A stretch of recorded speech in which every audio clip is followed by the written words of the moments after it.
hello, and welcome to the Sharpe Way. Yes, it's Larry Sharpe here yet again with another episode, an exciting episode with amazing guests as always.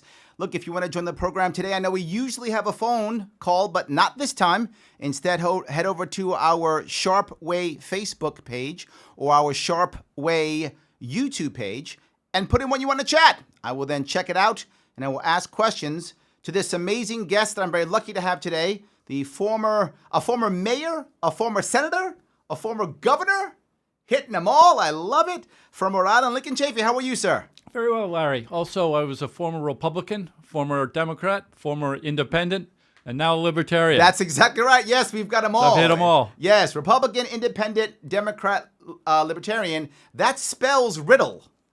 And that is a riddle. Please, Governor, tell me, why does someone go like that? Tell me what happens. How does someone make that shift? Well, first of all, I do want to thank you for having me on the show and a great studio you have here. Thank you. Impressed. You have a fireplace in the studio. I know. Seen Come that on. before. It can be nice and warm during Christmas time. It's nice. Well, I used to be a liberal New England Republican, and the party changed over my time since I first got involved in the 80s. And there was no room for someone like me. In fact, in my last Senate race in 2006, I was primaried, had a primary from the right. I won the primary. I'm very proud of that. Nice. But it cost me the general election, having to I spend see. all my money on the primary. Sure. And so the party was changing. I didn't feel comfortable as a Republican and ran for governor as an independent. Was lucky to win. That's And- amazing. You won the governorship as an independent. Yes, first independent governor in Rhode Island history. Wow. But you hold on. You have governors though in your past, in your history, don't you? Yes, but first independent governor. Gotcha. Okay, go ahead. And then I found it difficult to govern as an independent. I know Jesse Ventura and Angus King and others have done it, but I found it difficult. Yeah, but Jesse did too. That's why he left. Yeah, yes. Yeah. You need someone to have your back, a party to have your back, Right. so to speak.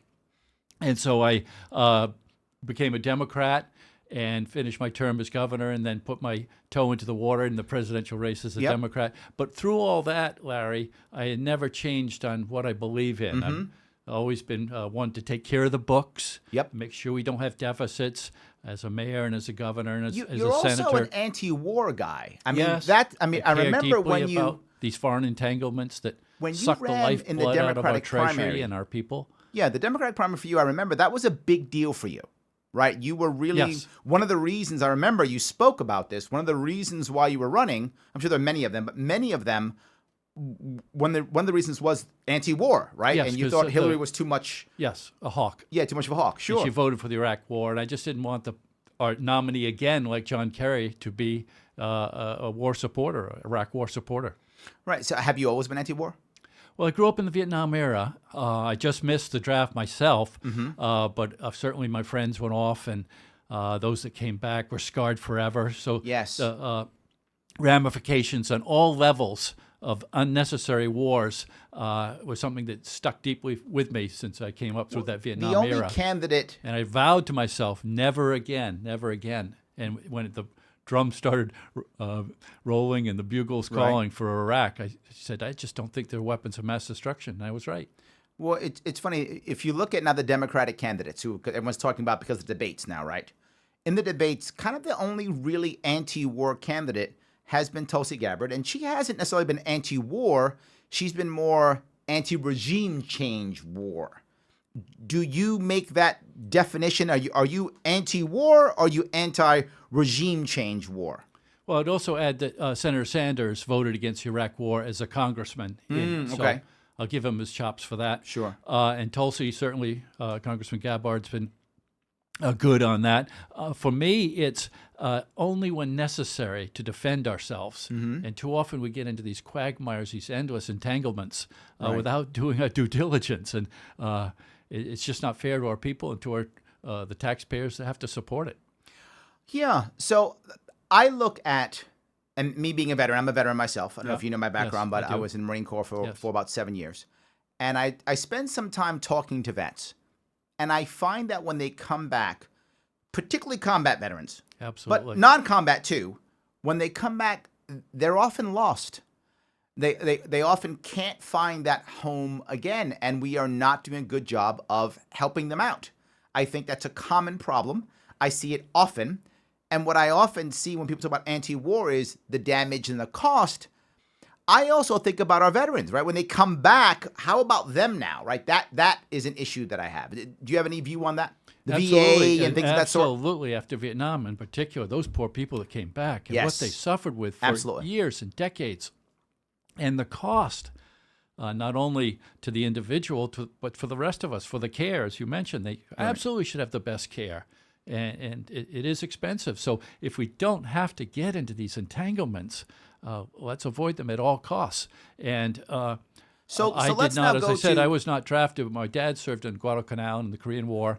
And was he a Marine or a soldier? A Marine. He was a Marine. Good. Yes. Excellent. And Marines are the best. Yes, he they would are. never talk about it. So for those of us that did not serve, it's hard to relate with the adrenaline and everything that goes with being in combat. It's very funny that you say that. A lot of veterans that I know, and it's one of their problems, when vets come back, they have trouble actually promoting themselves, like talking about themselves. They do terrible on things like, they do terrible on resumes. They're terrible when it comes to interviewing skills. I remember I'm training a bunch of veterans, this is maybe a couple years back, and I'm trying to do an exercise where I tell them, hey, give me a success story, right? As if you're being hired, give me a success story.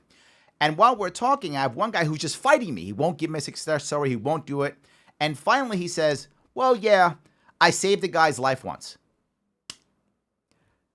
You didn't think that was a valuable thing to say, right? And here's the best part. You know what that guy wanted to be? He wanted to suppress the whole experience. He wanted to be a security guard. Are you telling me if you're hiring a security guard, it wouldn't be important to know that the guy you're looking at saved somebody already? That's kind of an important thing, right? If you're the hiring manager hiring security guards, that's like the perfect thing to say. And we had to fight to get this out of him. He wouldn't say it because in his eyes, doing his job. Yes, yes. Doing your job. Don't want to talk about it. Don't want to talk about it. Doing my job. Yes. So I think it's a very valid point. So if I could keep moving. Yes, one more thing on the war in Iraq. Tell me, also, please. There were no weapons of mass destruction. So we sent all these young men and women over there on a false premise. Sure. It just makes my blood boil that we did it again on all the lies. But there are... And then they gave the Presidential Medal of Freedom to George Tenet. Yes. He gave him the Presidential Medal of the highest civilian honor for lying over and over again about WMD in Iraq. And I like to say, conversely, Edward Snowden's a criminal. Yes. What's wrong with this country? Absolutely, yes. George Tenet gets a Medal of Honor, and poor Snowden, who told the truth, didn't tell the lies. This is a huge problem. Locked up in some embassy in Moscow somewhere. We're so worried about about rule of law. We're so worried about rule of law that we've created an environment to where the whistleblower is now the criminal. Right? That's certainly true about Snowden. Yes. Right? Snowden should be a hero. He should have gotten a Medal of Freedom. Yeah, absolutely. Yes. And George Tenet should be in jail. Yes, absolutely, yes. Or send him over to Moscow so he can sit there and sit in Russia. It's fine. Either one works. I completely agree. Now we're talking. Yeah, exactly. That's the issue. I completely agree. We have an environment now to where the whistleblower is not a bad person, but this goes throughout our society, right? The idea that everything has to be zero tolerance. So if anybody says anything, the damage is catastrophic. There's no conversation when someone makes an error or mistake.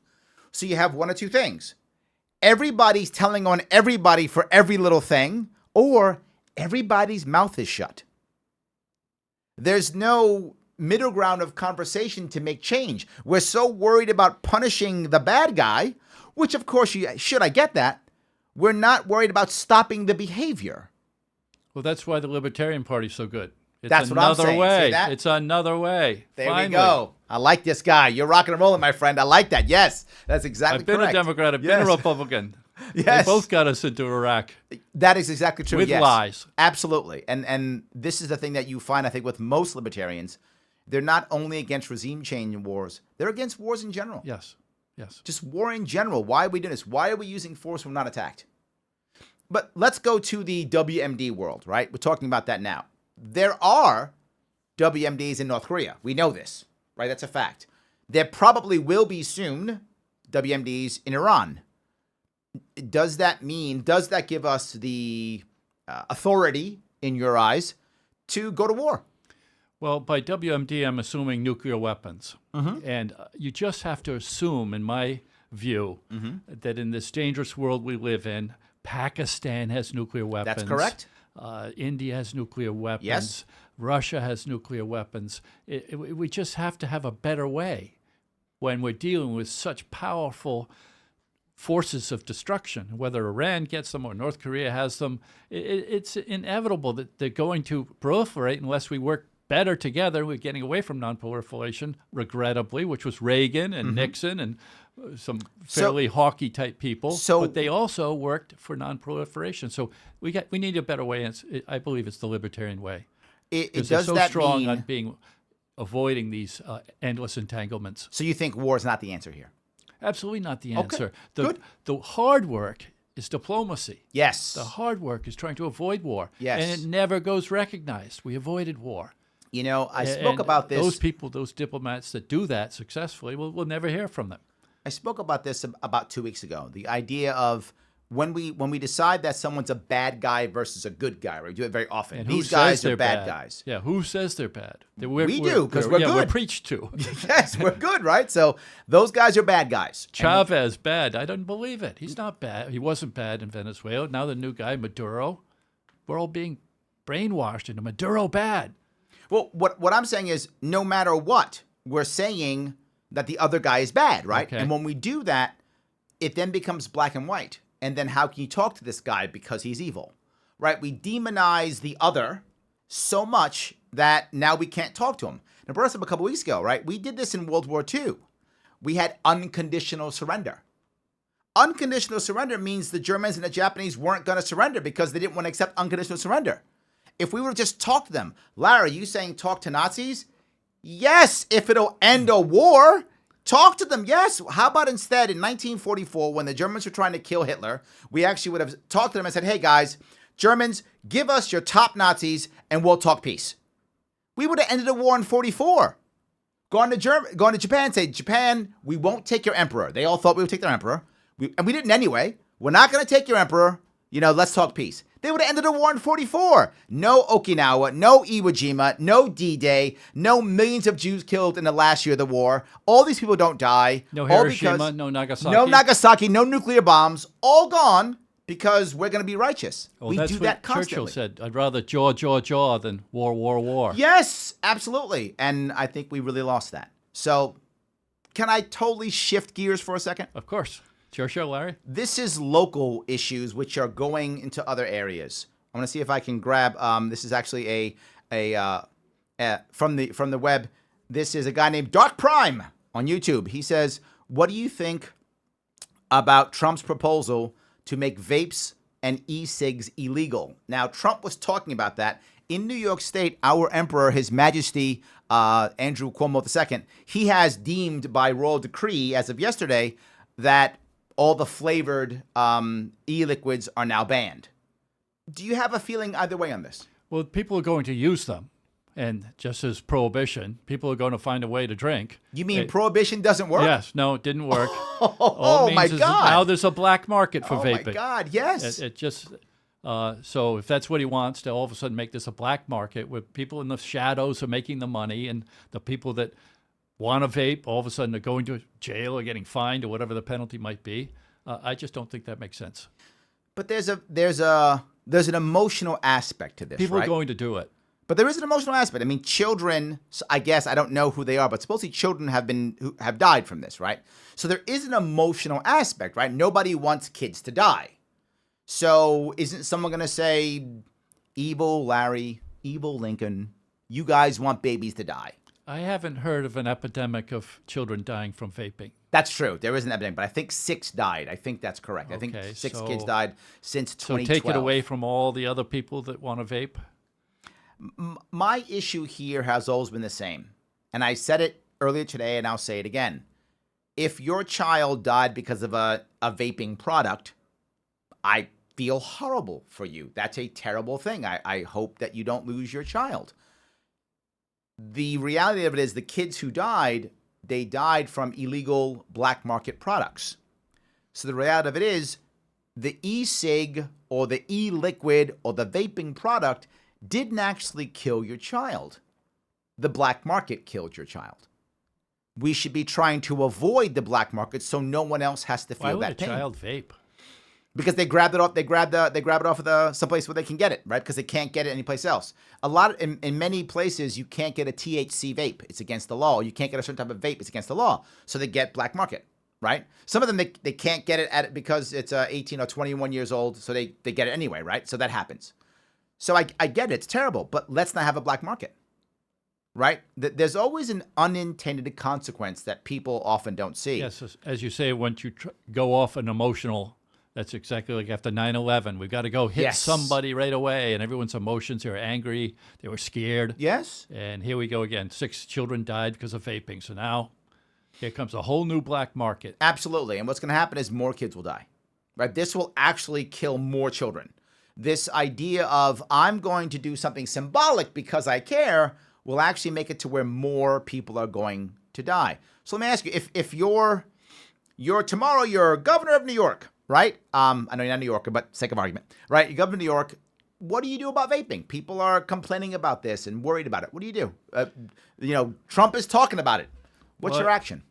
I know that the Constitution restricts what the federal government can do. The 10th Amendment says that anything not listed in the Constitution is reserved for the states. So, yes. But in this case, you're the governor, so you could do something if you want to. Yes, I don't know whether he's going to put it on some federally banned, like heroin, or one of these schedules, as they call these drugs. Oh, yes. Oh, my God. Is he going to make vaping a Schedule 1 drug, yes, whatever that is? Vaping liquids now Schedule 1 drug? So then the states' rights are infringed upon. Oh, it's a very valid point, right? If he would do something like that, it would affect the states, and you wouldn't be able to deal with it as a governor. Correct. Yeah. How about the idea of allowing the people who are the vapors to give you some ideas on how to regulate, and then creating smart regulations like any other product? Well, I don't want to turn this your show here into Trump bashing, but this is kind of par for the course. What's next? What tweet is coming out next? Without, as you say, That's true. How about having a get together and talking about the problem of vaping and how we deal with it? No, it's a tweet, and all of a sudden, yeah. Well, look, we don't have to Trump that's bash. what we're living with for 4 years. So I'm not a Trump basher.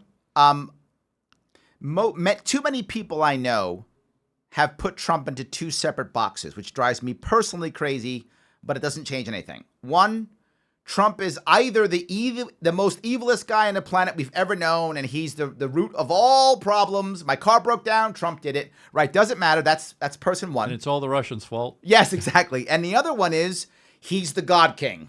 And whatever he says is true and righteous. All hail the God King. He's always playing 6D chess. No matter what he does, it's always happening that way. And my point is, he's just a man. I get why some people like him and some people don't, but he's not the root of all evil, and he's not the God King. He's a man. And I wish he'd stop tweeting. I really wish he would stop tweeting.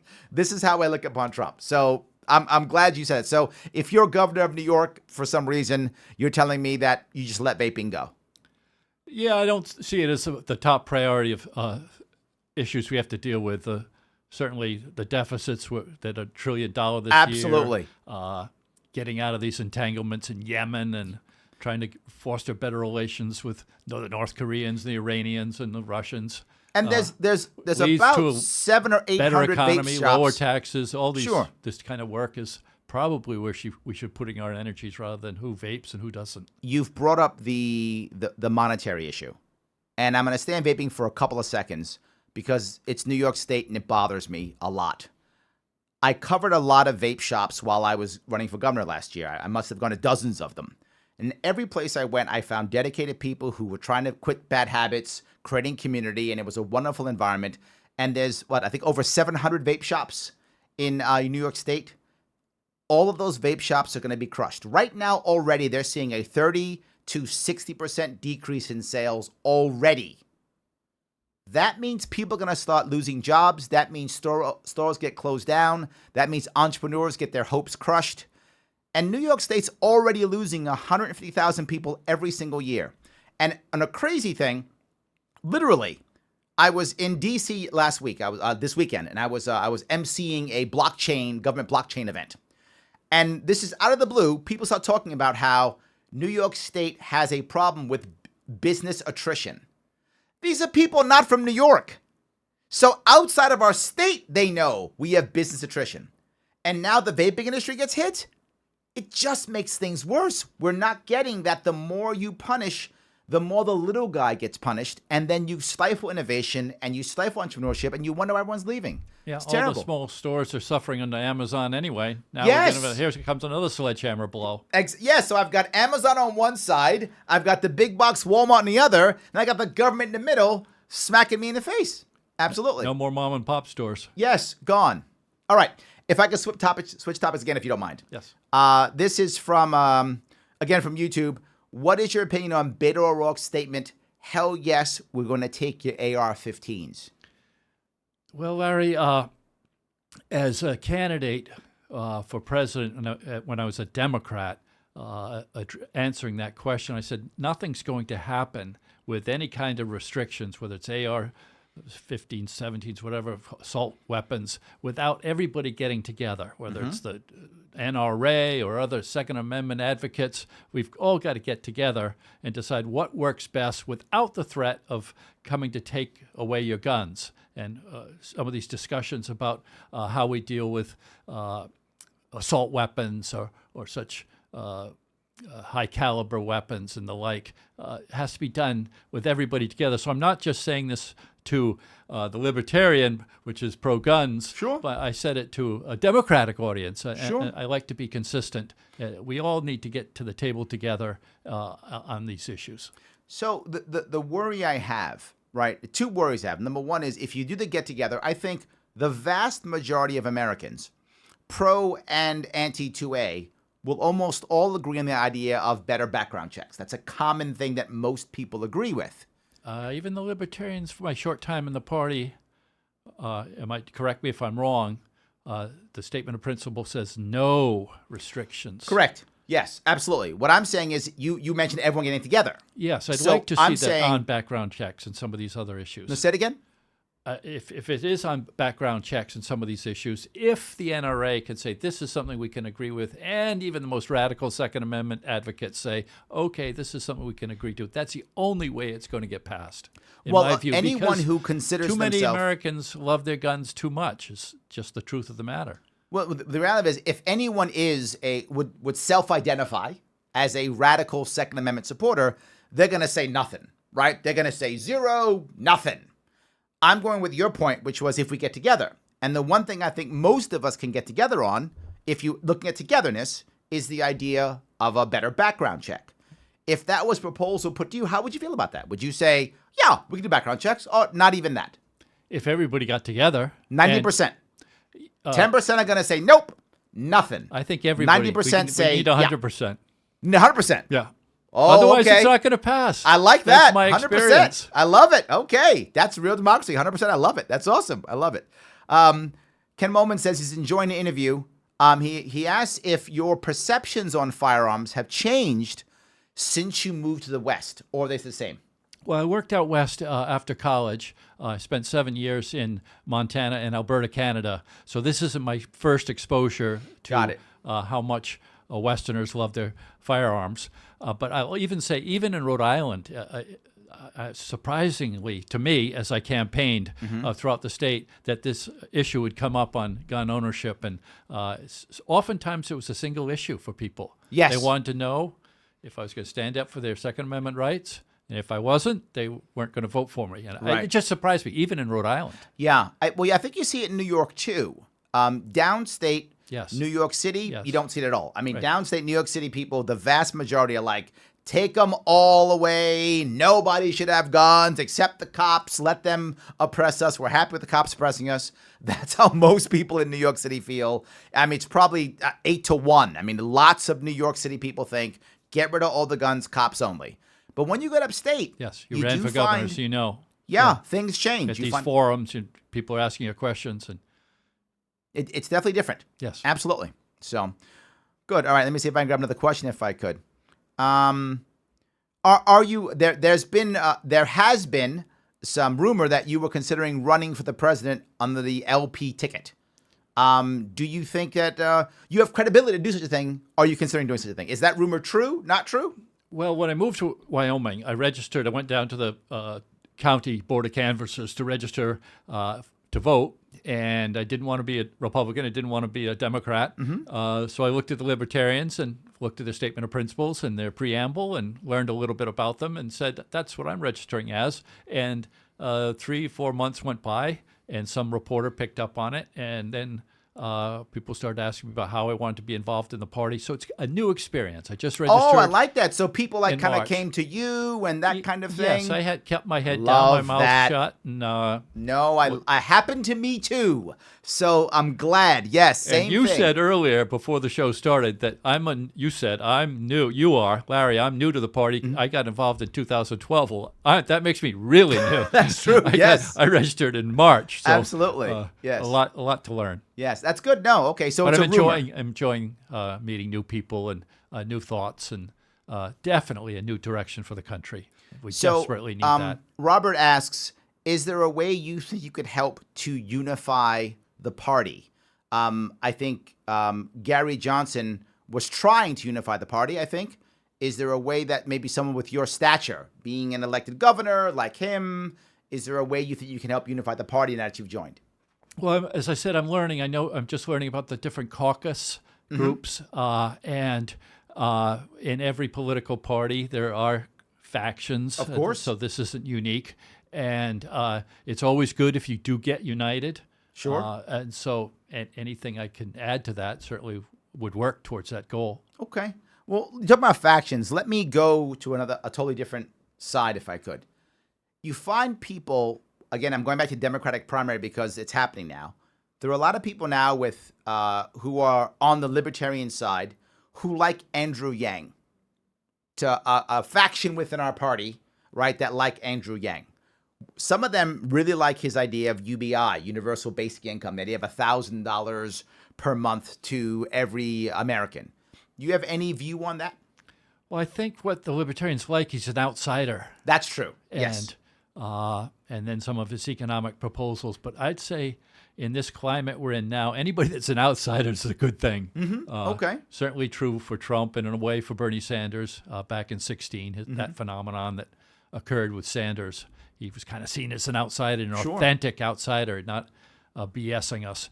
But do you have a feeling on the idea of universal basic income? Either the entire concept of it, right, which is a separate concept, or specifically his idea, which is an offshoot of it, right, which is $1,000 per month to every American. Any view on that either way? Yes, with what's happening with Amazon and Walmart we mentioned earlier, and the crush on the middle class, Switzerland is already doing something along those lines.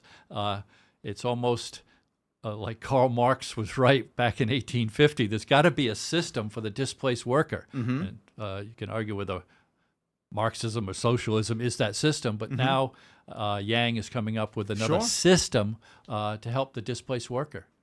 So you think it may be a good idea? Yes.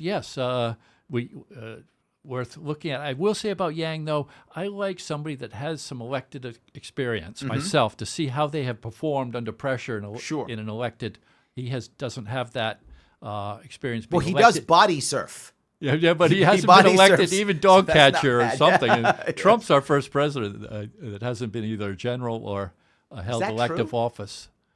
Maybe Herbert Hoover, but precious few. No, I see. Yeah, I'd rather have someone at least be a councilman or a state senator. So you count being a general as being elected office? Is that how you count that? Well, it's dealing with a big government bureaucracy and being in charge of bureaucracy. it. Okay. And government's different, let's face it. Got it. Okay, good. All right.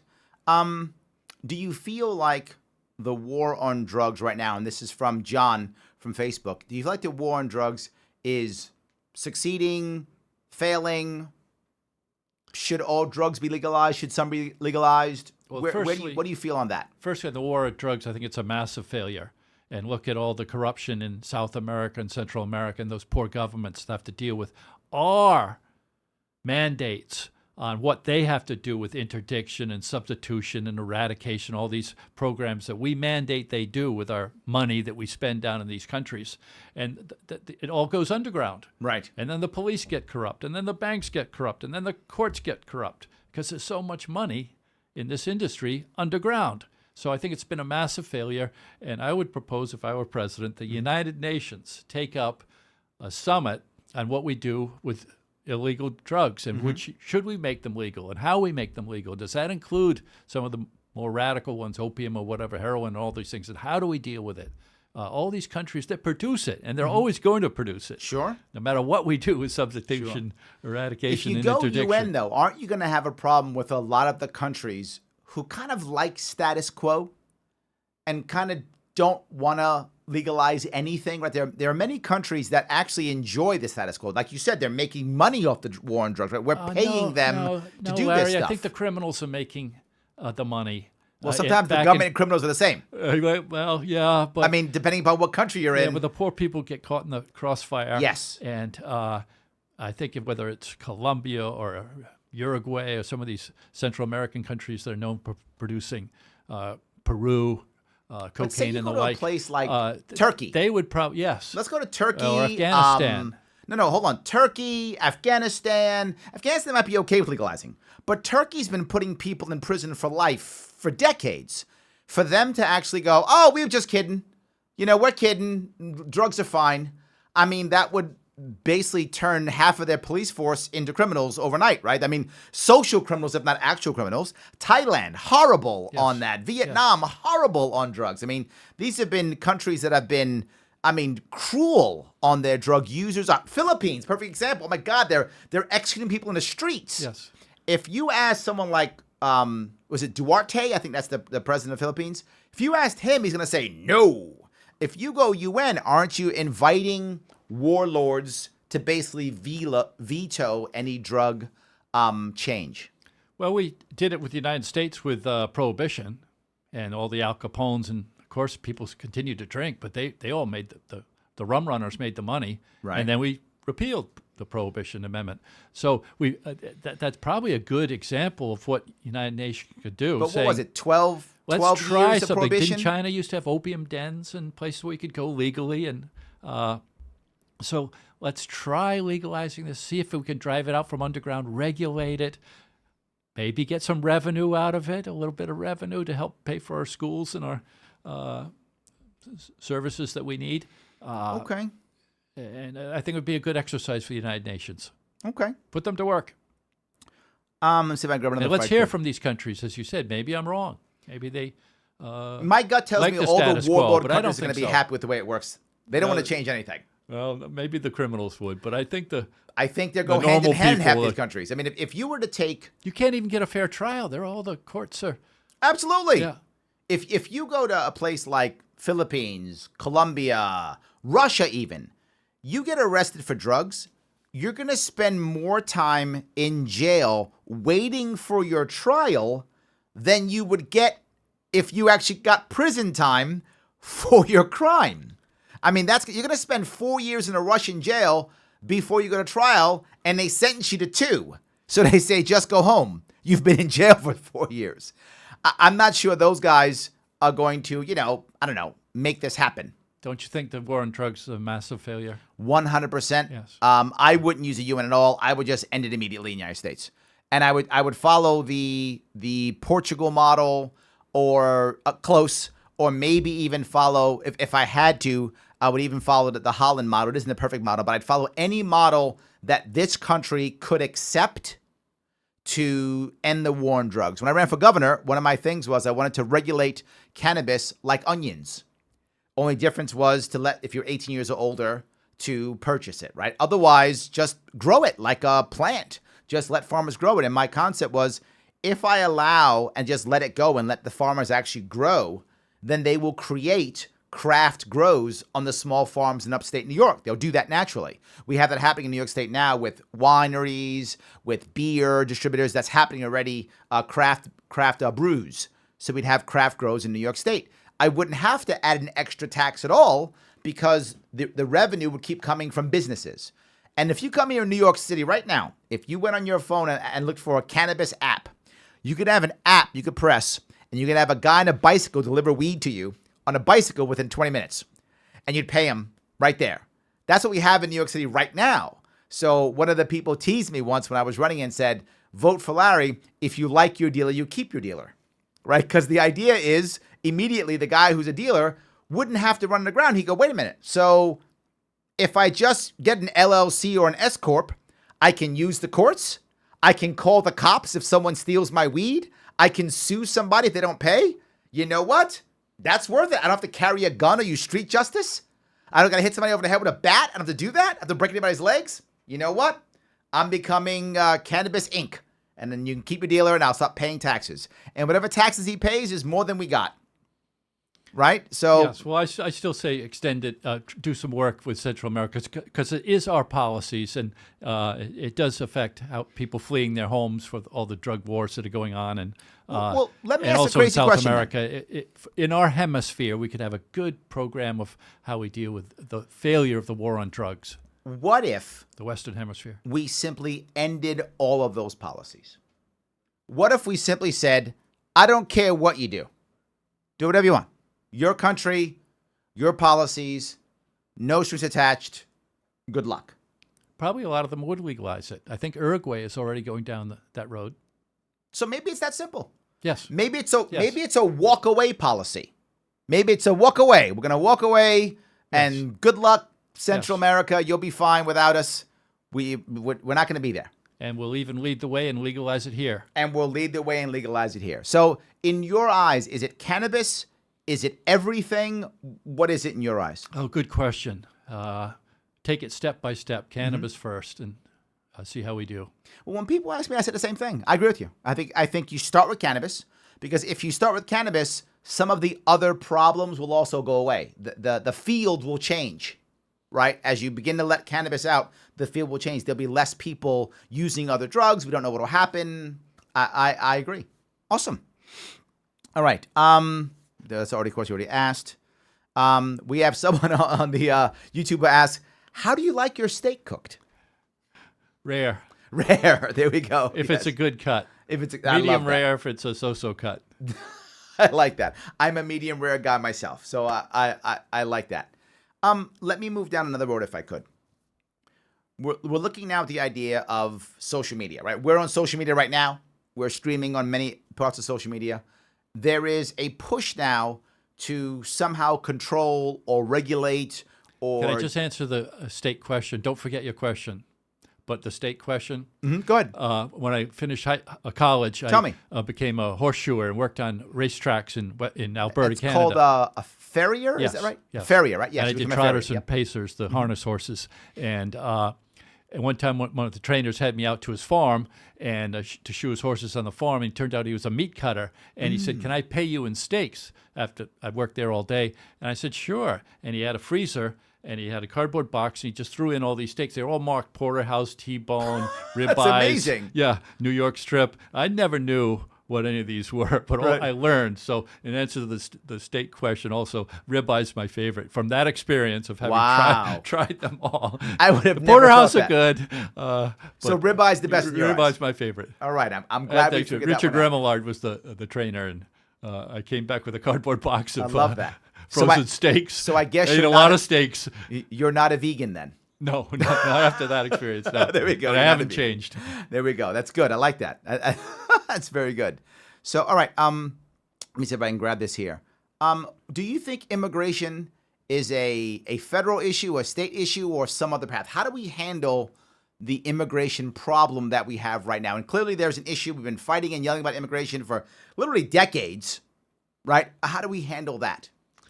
Well, we talked about it a little bit earlier, and trying to discourage people from wanting to leave their homes, which I don't believe anybody really wants to do. You've got to be pretty desperate to leave your home. So if you do have health care, education, economic upward opportunity, those are the things that people, when they don't feel they have those, leave their home. Sure. With all their friends and relatives. So whether it's the drug wars that are happening or helping with their economy in some way, that certainly is one way to discourage people from migrating. Right. Sometimes it's droughts and other things. Sure. But I know the libertarian view is very, very open on go wherever you want. Right. And America was built on immigrants, and we wouldn't be the great country we are without a liberal approach do you think that immigration over the States should be centuries. doing things like the sanctuary states, sanctuary cities, things like that? Do you think it should be a federal rule on should we be building the wall? What do you think is a good route for us to go? I do believe what I said in that if we can somehow help these countries, the people are taking enormous risks to move, and they naturally don't want to take those risks for the children. And if somehow we can help them with their economies, and we're all on this planet together, that's relevant to the immigration problem. I don't like vilifying, and as governor, the first act, as governor, the very first act, which I promised our Hispanic community, was to repeal the previous governor's E-Verify law, and they didn't believe me. They said, "Oh, every politician always says that to get our vote," and I did it. We had a big crowd come out. And they were so happy and cheering, getting rid of that E-Verify that the previous governor had put in. So I follow through on my word, and I don't like vilifying people that have made risks, sometimes illegally, and trying to make a living here. Okay. Look, I want everyone watching and everyone listening to realize that if you like what you're watching, if you like what you hear, support us. Head over to patreon.com/sharpeway. Give what you can. This is not free, right? I give you cool stuff and I say funny things. And man, am I good looking. So you get to also look at how handsome I am on top of it all. That's not free, guys. Come on. Head over to Sharpeway right now, patreon.com/sharpeway, and give what you can give. And you say, Larry, I don't want to just give just to get you. I want that cool shirt you have on. Well, guess what? You can get that too. Head over to sharpeway.com, click on the swag button. You can pick up that cool shirt or this cool mug. Yes, you can. You can pick up this cool mug, cool shirt, cool stuff. Help us out here. It's important. And if you want to be on the program, please, you need to be watching or listening to this on the Sharpe Way YouTube page or the Sharpe Way Facebook page. Put your questions in, and we will ask the governor what you would like to talk about. So, all right. Hardworking man right here. There we Support go. the show. Working hard. Absolutely. This is from Pierce. Do you have a feeling either way on the $15 minimum wage? Yes, I voted on minimum wage raises when I was in the Senate, but I always felt that that every community is different. Obviously, in Seattle or New York or Boston or one of the big cities, a minimum wage is much different from Fargo, North Dakota, or some town in Nebraska, where it's just different. Yeah, and so the average hourly rate, if I'm not mistaken, for someone who lives in New York City or works in New York City is about $30 an hour is the average, and outside of New York City, it's under 20. Yeah, so any kind of statewide or worse yet, federal, sure, addressing of the minimum wage, it just isn't smart economics in my view. It should be done in the community in which the economies are different, as we just agreed. Right. So $30 an hour. What'd you say? $30 an hour? That's not a minimum wage. That's an average. Average, right? Wage. The average in New York City is much higher than the rest of the state. Yes. Much higher. New York City, the average is about $30 an hour. When you average, everybody's in, right? And in upstate, it's under 20. Yes. So they just don't. It doesn't make sense to have a all-around $15 minimum wage.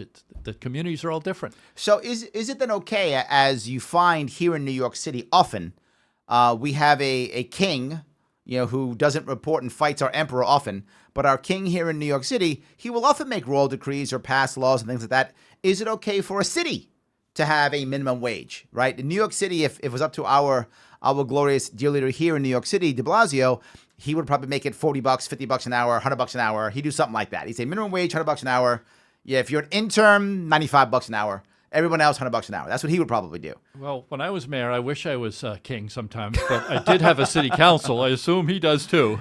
He does, but they don't do anything. But yes, it's a rubber stamp. Yes, that's correct. Yes. Well, but to answer your question, yes, if the community wants to pass it and the legislative body, the council votes for it, and the king or mayor or whoever, right, county executive, or whoever's in charge, the executive agrees with it, then it becomes law. What about the idea that people don't like it, they don't win the next time around? What about the idea that theoretically, anyway? Well, the issue that we have here in New York, and I'm assuming it'll be other places also, is the idea of creating a minimum wage for people who are traditionally tipped workers, right? So you match, right, the amount that they're supposed to get, and you, in theory, erase tips. My concern about this piece is now I'm telling some worker and some business owner, I'm telling you how you can pay your worker. Once I do that, haven't I gone to a slippery slope that says I can now say just about anything about your relationship between employer and employee, and don't I take away any freedom? And on top of that, don't I kind of almost make unions unnecessary, right? Don't I wind up in the long run attacking unions? Isn't it a union's job in theory to fight for that minimum wage or to fight for that worker's rights or whatever the case may be? Yes, all good questions. The reality is that unions are losing their membership. Yep. Fewer and fewer entities are organized over the years. The pendulum swinging back against unions, and in some ways that's regrettable for the workers' point of view.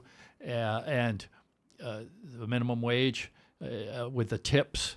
The IRS is successful at learning how much you make off a tip. So I suppose if you're going to have a minimum wage, you could include the tips in there somehow. Well, the issue that you have is a lot of those tips aren't reported, right? Well, so the IRS finds out, don't they?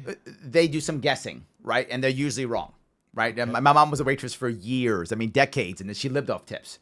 And I know many people who are servers, right? They live off bartenders, servers. You insert, some type of server. They often make a lot of money on tips. What I think happens when you make a minimum wage and get rid of tips is now the government's able to actually increase its tax revenue, right? It's a revenue boost is what it really is, right? It isn't there to protect workers.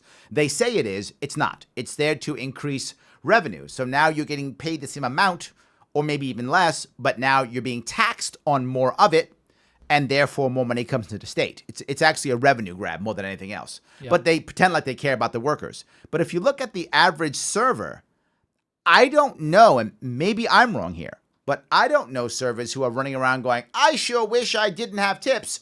I don't know any servers who've ever said that. In fact, they say the opposite. They say, I'm so glad I have tips. I couldn't pay my rent if I didn't have tips. Please keep tips. In fact, let's get more tips. Yes. There's always generous people coming in and making your day. Absolutely. And if you find most servers, when it comes to holiday times, they make a killing. Yes. They make at Christmas time, people give $100 tips. The timing tips. is good. Yes, absolutely. So that becomes my worry. I have a big slippery slope issue here. Yeah, unintended consequences. Absolutely. Yes. Yeah. And happens I guess all the time. The government acts and oops, we made a mistake.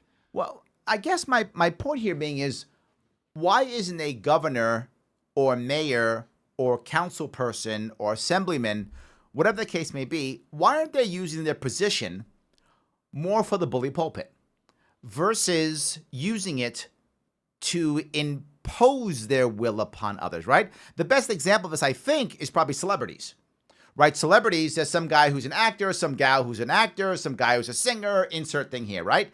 They're popular. So they go on Instagram or Twitter or Facebook and they YouTube and they say, hey, I think this thing is important. And all of a sudden people go, yeah, this thing's important. And they start taking care of it on their own and they start getting things done. They start raising money. Why isn't some mayor saying, assuming this is true, hey, our servers aren't getting enough tips or aren't getting enough money. Why don't you do something about it and talk about it? And before you know it, you'll wind up making a change to our culture. An example I'll bring up is, if you remember, in New York City here several years ago when Mayor Bloomberg was our mayor, he tried to ban 16-ounce and above sodas. You remember that? Sure do. Yep. So he was like, I'm going to ban these things because of the science. And the problem I had is people fought him on the science. I don't care about the science. I want to fight him on the ability that should he do this or not. The reality of it is his science was exactly correct. His science was demonstrably repeatable, 100% true. If you give people smaller drinks, they drink less. Period. Happens again and again and again. The sugar drinks cause obesity and diabetes. And they cause obesity. Yes, yeah. His science was on the money.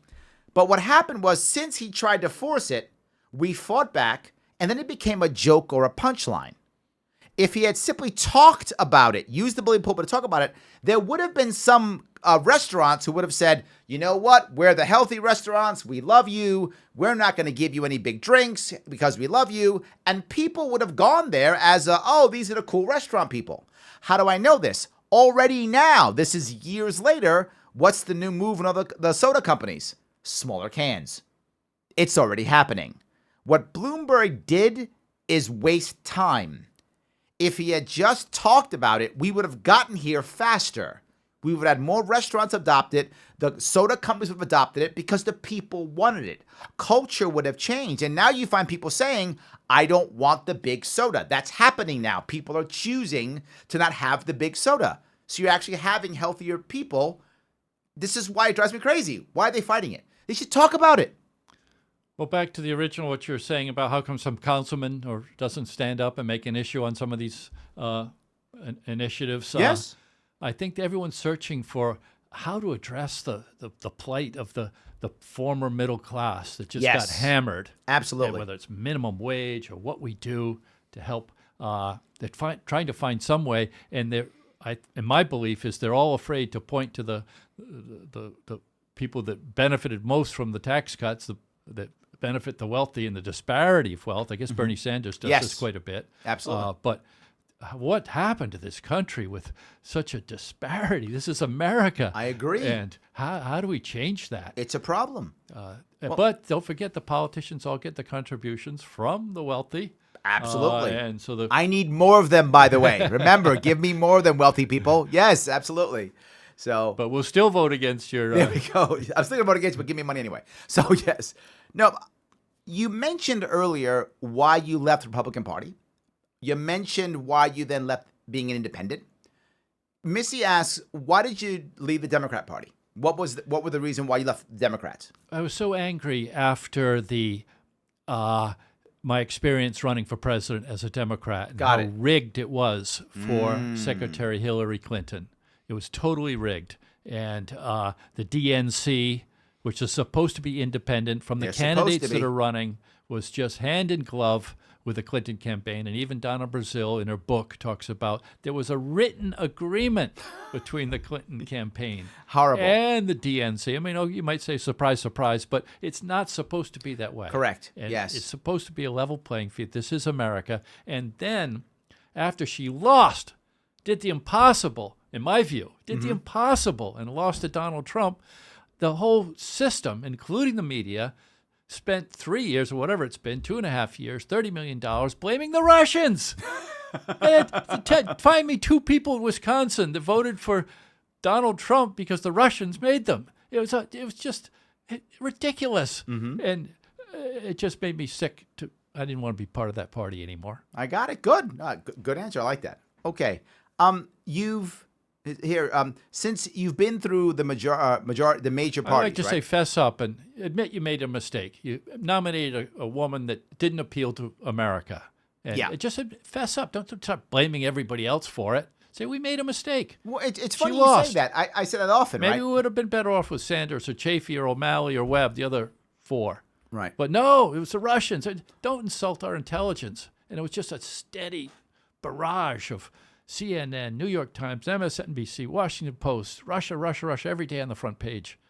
Well, I'm a business guy, right? And if I try to get my product out and people don't buy my product, I tend to not go, you know what? People are stupid. It was the Russians. I tend to say I probably didn't market it well.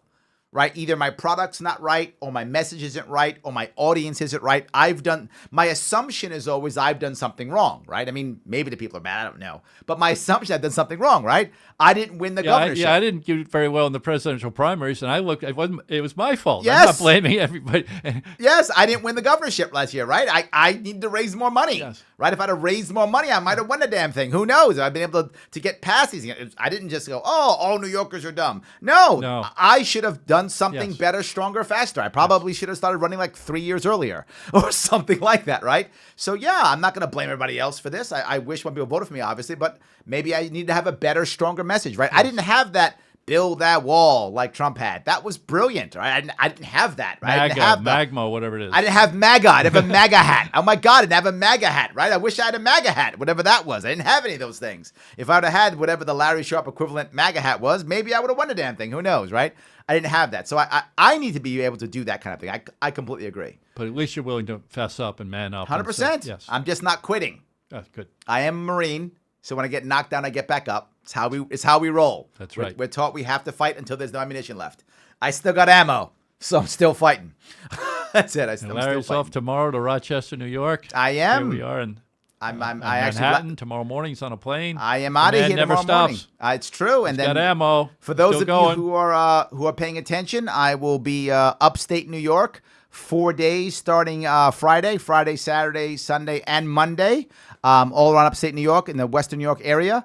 I will also be in Rochester tomorrow speaking at SUNY Brockport and also at the Dutch Mill in a fundraiser. And I should be actually on the radio, WDXT, if not mistaken, also during noon tomorrow. So, yes, I'm not done. I'm still yapping, making things happen. I'm not done yet, guys. You try to get rid of me. It's not working. It's not working. All right. We told this before, but someone's asking, how would you try to protect whistleblowers? Well, yeah, we did talk about Snowden and the ultimate whistleblower. Yep. The Fourth Amendment, a sacred Bill of Rights, sure, says that you need a warrant to tap our phones or to intercept any electronic communications. Right. And the government didn't have the warrant, and it's Right. not that hard to get. The guy should be a hero. Yes. And so, but how do you protect that guy in 3 different areas, right? The first area you have to protect him is literally legally, right? You got to make sure that the cops aren't coming after him, right? That some, aggressive prosecutor isn't saying, I'm going to make my bones on this guy, right? But second, you've got to protect him in just society, right? That he's not the evil guy who doesn't get literally, shot in the middle of the street somehow. And last, the media, right? The media loves to make a villain out of people whenever it possibly can. If there's a story on something a villain, boy, they love to vilify. Do we have any way of protecting them? Do we not? Well, but certainly one of the Bill of Rights, the First Amendment, talks about freedom of the press, so you don't want to infringe on that in any way, of course. Right. But they've been guilty on this one, on the Snowden issue. Absolutely. And I just think, as Eisenhower said, we need an alert citizenry in his last address to the country, the famous Eisenhower address. We need an alert, knowledgeable citizenry, and that's alert and knowledgeable. That's always good. Well, it's funny you mentioned that. Again, I mentioned before I was emceeing a blockchain convention for the Government Blockchain Association last weekend. And one of the things one of the vendors there talked about, one of the speakers talked about, was the idea of we've created so much technology that in a way we've created a lazy citizenry, right? In that everyone's viewing us, checking us out, surveying us. There's a 911 for everything. There's a cop for everything. There's a regulator for everything. There's an inspector for everything. That I see someone on the floor, someone will take care of him, right? Isn't there a camera somewhere? Aren't the cops going to take care of him? Isn't there a regulator for that? That we've almost become a point where the only thing I'm going to do is pull my phone out and put it on YouTube, right? We've created that kind of environment. But if we look, to your point, at what has made us successful when it has been citizenry, right? In New York City, we have that, right? New York State is trying to create red flag laws. We already have done it, sadly, for firearms and everything else, right? Mandatory reporting is what red flag laws basically are. People are required to report each other. We're creating a secret state police. My argument is we don't need that. And New York City is a perfect example of that. New York City does not have red flag laws when it comes to terrorism. You are not required by law to report a terrorist. We say in New York City all the time, if you see something, say something. It's everywhere. It's in our subways. It's on our buses. It's on TV. It's everywhere. You see something, say something, right? Of course, absolutely. What happens? We do it. If you look at the last guy who tried to bomb the Times Square bomber, he was reported on by a fellow New Yorker, by the way, a fellow Muslim, who actually had I think it was a hot dog cart or some kind of food truck, something like that. And he's like, there's a guy doing crazy stuff in his car. It looks like it's bad stuff. Call the cops. Boom, they get him. The alert citizenry is the answer. I agree 100%. How do we make that happen? Or how do we when we have technology and when we have media and we have other forces trying to keep us asleep, trying to keep us not engaged? What can a politician, what can an activist, what can a political party, what can we do? Yes, you said earlier, I think a lazy citizenry for all this technology, because of all this technology. I don't know what we can do, but certainly I do think people are getting a little more involved. They don't trust the government. I see in the paper today out in California, the mandatory vaccinations are creating a huge backlash just because there's not the trust of the government. It used to be you trusted the government. If you need a smallpox vaccination, you kind of trusted the government. We've lost that. And the neocons telling America that there were definitely WMD in Iraq has a lot to do with that. Sure. It was a huge lie. We don't trust them anymore. Sure. And the disparity of wealth, these tax cuts are going to help you. Well, they didn't. They helped the wealthy.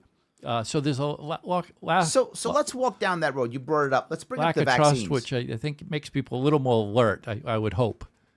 What do you feel about the vaccines? What do you feel about the idea of mandatory vaccinations? It's happening in New York State. It's happening in California. And I hear people who are really angry on both sides. Well, I think it is the trust issue. If you don't trust them, then you can't make them mandatory.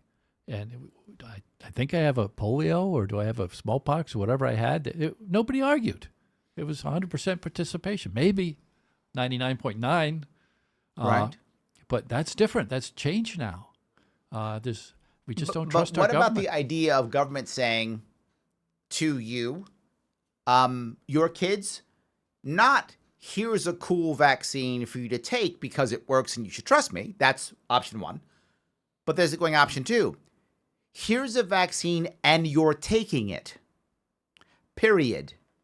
We are going to inject this in your child's body because it's going to help protect others. How about that?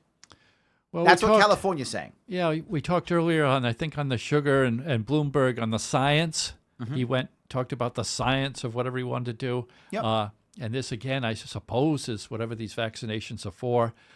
It's all on science. The science tells us. Let's say it's true. Let's walk down that road, because I'm not anti-vax myself. My kids are vaccinated, so I'm not anti-vax. With how many? What's out there these days? There's a lot of vaccinations. Oh my God, there's a huge list of all that. I mean, my wife was actually concerned because we had so much. There's a rule you can spread the vaccinations out, and my wife actually spread the vaccinations out to the absolute maximum. So my daughters only got minimum. How old are your children? I think they start when they're little. How old are your children? Now my oldest daughter is 15. My youngest is 9. Okay, mine are in the 20s. So I don't remember all these vaccinations. Oh yeah, no. It was also different back then. There's been more and more of them. Yeah. So my question is, the whole let's autism thing came into it, correct? With mercury and all that. But let's say, for the sake of argument, that it's true. The vaccinations work. They're magic. They're perfect. They're awesome. Science says it's true. Does that mean it's okay then for the government to say you must take them? I think I'm talking philosophical. Yes. Right? If you have the premise that everything is true, are they contagious? And that if you don't take them, you possibly could infect other people? That is relevant to my own personal space, so to speak. Sure, absolutely. Yeah, I mean, there is such thing as herd immunity. There's an issue with that, obviously, right? There's a concern about that, right? And that if I don't take it and I'm around someone who has a weakened immune system, maybe someone who is elderly and ill, or someone who was a baby just growing, that if I'm next to them, I may infect them and they may catch it, which is why I'm sure you know many years ago there was kind of an unwritten rule that you didn't pull your kid out of the house for the first 3 months of their life, right? That was kind of an unwritten rule. That people don't really follow that now. But it was almost like what they call an old wives' tale, right? You can't take your baby out of the house for the first 9 days. And the idea was they'd get out, catch germs from someone, and they would die, right? So you'd keep the baby in the house for 90 days. Now, I don't know how sciencey that is. I know that's what people have been doing, but it's based on a real fear that if my child is that young, that they may catch something and die. So the California thing is a phenomenon. I mean, boom, the people, big crowds, right? Yes. Yeah. My worry with this is the second that I say, yes, it is okay if the science is correct, if I say this, right, that the government can force vaccinations. This is a huge slippery slope for me. For me, I'm saying once that happens, I've just said the government can dictate what I inject into my kid. What happens when it's not what I want, or it's wrong, or they did a wrong job, or whatever, right? What happens when they decide that, well, you know what, there's too many people on the planet, so I'm going to inject, I'm going to inject some chemical castration into your boys. Insert thing here. I'm going to chemically sterilize your girls. Insert thing here, right? For the good of the country. Now, you might say that sounds crazy, but we're starting it, and China was doing it. So countries have already done it. And once you make that step, I feel it's just too far. And again, I'm not anti-vax. I'm not. I vaccinated my kids. My worry isn't on whether the science is correct or not. My worry is, do I want some entity having the right to inject anything into my children's bodies? I have a problem with that, just fundamentally. That's my concern. That's my slippery slope worry. Wow. I don't want that. Yeah. Wow, that's scary. Yes, that's my concern. Yeah. So while I am personally not anti-vax, and I hope people vaccinate their kids, I hope they do, I can't say I'm okay with government deciding when and how what goes in our bodies. And not just that, who am I to tell any other parent what has to go in that kid's body? It's not my place. I hope, and this is my serious hope, that I can show them the right way, that they will believe that I'm correct, and they will choose to do what I ask them to do. But I can't force them. That's my worry. And here's the reality. If you get rid of the government monopoly, this is my biggest problem. There's a government monopoly right now on this. What if you didn't do that? Imagine for a second you said, hey, no government monopoly on vaccines. But if individual companies want to create vaccines, they may. What would happen? There are a lot of moms out there who are worried about, ingredient 1 or ingredient 2 or ingredient 3. There would be a company out there that would go, no worries. We'll take those ingredients out. You don't like those? We'll give you just these. There would absolutely be people who would do it. How do I know this? Health food industry. Look at the supplements, right? People who are afraid of FDA products. There are other companies that create products for them that don't have the certain things. Gluten-free, right? Veganism, keto diet, insert thing here. There's always a company that says, oh, you don't like that? I got something for you. I got a wheat-free this. I got a fat-free that. I got a gluten-free this. All good. So if you actually gave people the opportunity to just say, hey, go do it, and use the bully pulpit and convince moms and dads, hey, vaccines are good. Look at all the options you have. You'd probably have more people take vaccines because they would actually listen to the moms and dads. They would remove the things the moms and dads don't want, right? And you would pay for it because you'd see value in it. I think the government monopoly is the biggest problem. You remove that, you solve the vaccination problem, period. And the trust in the government. Yes, because it's in the government now. Now Yes. You trust a brand, right? It's a brand that you trust now, right? And you see it. You'll find people who I know, because I used to be in the health food industry years ago. 20 years ago I was. And there were people who wouldn't buy anything in Walmart. And not because they hated Walmart, they assumed this is their assumption. And to be clear, I'm not bashing Walmart. I have no idea if this is true or not. I don't know. I'm telling you how they felt. They believe that if it's Walmart, it's corporatism, it's bad, cheap stuff that's going to kill you. They believe that 100%, and they would never buy anything that would go in their kids' bodies from Walmart. They would go and pay more money at a local health food store Same or health product. store for whatever products. Yeah. Because they believed that these were the right products. And who am I to decide they're right or wrong? It's not me to decide. And maybe they're right, and maybe they're wrong. So what? It's their bodies. And I don't see a bunch of deaths coming out of health food stores. No. I don't see it. There's more deaths coming out of FDA products than there are anything else. So I don't know. So that's my concern. So let me grab one more. Okay. Someone's telling me that we're dropping truth bombs. That's good. All right. John Sullivan asks from Facebook, how do you decide whom to trust? How does someone earn your trust? I like to say consistency. If you're consistent with your behavior, your values, your ethics, you earn the trust, and it is earned. And when I mentioned working on the horse racetrack and working with horses, having to put shoes on them, they'll trust you if you do your job the same way every time. They'll come into the shop to get their shoes and try and make it a good experience. So consistency is important.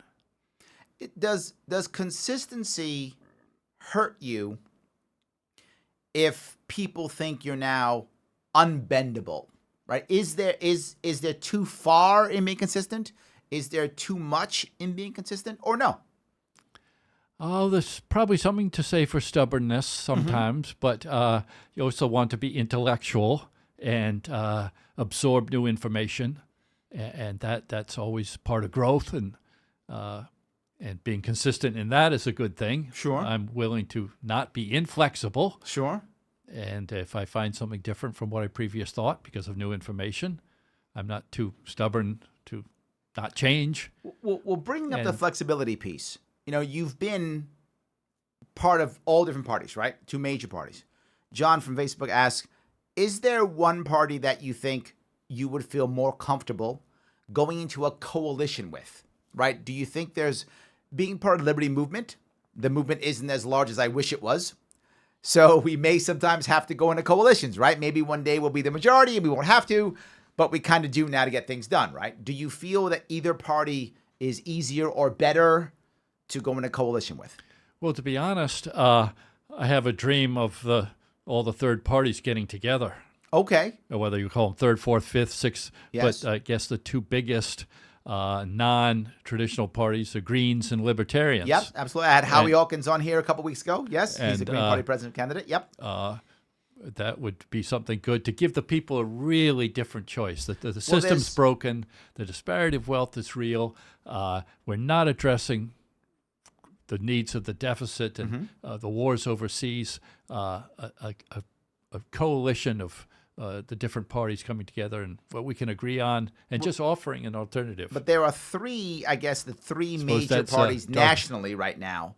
There's the Libertarian Party is the 3rd largest, clearly. After that's Green. After that, I think it's Constitution Party, if I'm not mistaken. I think those are the 3. It falls off after Libertarian and Green, so wouldn't you say? It does. But I think those are the 2. If those are the 2 biggest, no question. If they could come to some kind of a, as we said, understanding of where we mutually agree, and let's focus on those for this next election. That might be a good coalition. Well, it's funny that you said that. Howie Hawkins considers himself a socialist, and at the same time, he's really pro Second Amendment. It's kind of weird. Like, I always assume that someone on the left is going to be anti-2A, but he is not. He was like, no, good socialists always notice citizenry has to be armed. I was like, whoa. Okay. Well, there you go. Get some Howie. We can find some areas of agreement. So, okay. I got it. Good. I appreciate that. If I could, hold on. John asks about your soda tax in Rhode Island. How do you feel about that? I wasn't involved in that in my time as governor. You weren't? I was not. I didn't propose it. It didn't go through our legislature. Yeah, I know. It didn't go through, right. Yes. Yeah. So I don't have too much experience with it. Do you have any opinion on it? We all pay for obesity and diabetes. We all pay for it. And it may be smaller sizes. We talked about that earlier. Right. But if there's a way the sugar lobby is so powerful. It is. And so is the corn lobby. I mean, most of this stuff isn't actually sugar. Most of it is corn syrup. And we actually pay the farmers to grow the corn, and then we buy it from them. Yes, it's sugar so cheap. Subsidies. Yes. Most and of it don't makes know us this. unhealthy. Yes, most of don't know this, but if you buy popcorn in the theater, the bag costs more than a popcorn in the theater. That's how cheap the corn is. Yes. The popcorn actually costs less than the bag the corn's in. It's mostly air. Yes, exactly. It's insane how that is. And salt and butter. Yes. And they're both very cheap. The ink on the bag probably costs more than the corn and the salt that's in your popcorn. It's terrible. I hope I answered the question. So, yeah, I appreciate that. So let's go then to the next step. What do you think about healthcare? You talk about that we all pay, And when it comes to the Democratic, I'm talking Democrats more because they're in the debates now. So they're more in the news, right? The Republicans will start their primary in, I think, February, or is it January, February? They might be in the news again when they start running. But right now, debates are all Democrats. And one of the biggest issues, hands down, is healthcare. Everyone's like Medicaid for all, or Medicare for those who choose so, or I call it VA for all, but whatever you want to call it, right? It's some type of, hey, the government option or government plan. Do you have a view on healthcare at all? Yes, I said I lived in Canada for 7 years, shoeing on the racetracks up there, and they have a subsidized system, and it works in Canada. And I just don't like sometimes in America where families are taking the children to the emergency room for 6-hour waits, and the chaos that's going on in emergency room, and priorities that change it by the minute depending on who's many coming times in. They go to that. That shouldn't be America. Yeah, but they often go to the emergency room because that's the way they can get the best doctors. Right, but you'll it's find a long, many people long do wait. that because of that. It's a but it's their chaotic kid, wait, and they would rather have a good doctor with their kid and wait than get another doctor that they don't like because that's the doctor that their insurance takes. Yes, but sometimes in emergency room, you'll see one doctor and then they're called away and his shift or her shift ends, and then now someone comes out and has to start all over again. Absolutely. So I just don't think that's the right way to have primary health care. Do you think single payer or Medicare for all is the right answer? I like my car insurance. I like my home insurer, but I don't like my health insurer. Okay. So if we could get rid of the insurance companies, and I guess that's Medicare for all. Sure. I would support that. My worry with a Medicare for all piece is that I worry about a two-tiered system, right? We talked about the idea of, poor and rich, and that gap growing. My worry is that grows there too. And the reason why I said, again, I live in New York City, and I see in New York City already, you look at some of the best doctors in New York City, most of them don't take insurance. They've moved to a world to where there's... Second? They hate the insurers. Yes. So what happens is the wealthy people, they pay flat fees, right? Or join groups, whatever the case may be, and pay monthly fees, and they get the best doctors. And then everyone who's poor gets stuck with whatever doctor is stuck in their world. Not just that, the care is worse, right? If you go to a doctor who takes insurance, your appointment's at 2:00, you get seen at 3:45. There's a bunch of people who care more about photocopying your information than they care about anything else. They treat you terribly. You get seen for 5 minutes. And when you get in, it always ends in either a procedure or a prescription because that's how a doctor gets paid. But when you go to a private doctor who doesn't take insurance, your appointment's at 2, you get seen at 2:05, maybe, if that. The doctor talks to you. He says things like, hey, how are you eating? How are you sleeping? What's your stress level? He talks to you. And it doesn't always end. When she's talking to you, she doesn't just go, I need to give you a procedure or a prescription because that's how she gets paid. She doesn't care because you paid her. You swiped your credit card or you gave her a check. You are the customer. My worry about going to a Medicaid for all situation is the customer becomes the government. And the doctors will only care about keeping the government happy, and they won't care about keeping you happy because you have no choice. My worry as always becomes monopoly is bad. Government monopoly, no better. Oh, has it been a failure for over 65? It's a good question, and I think you have to look at how they feel.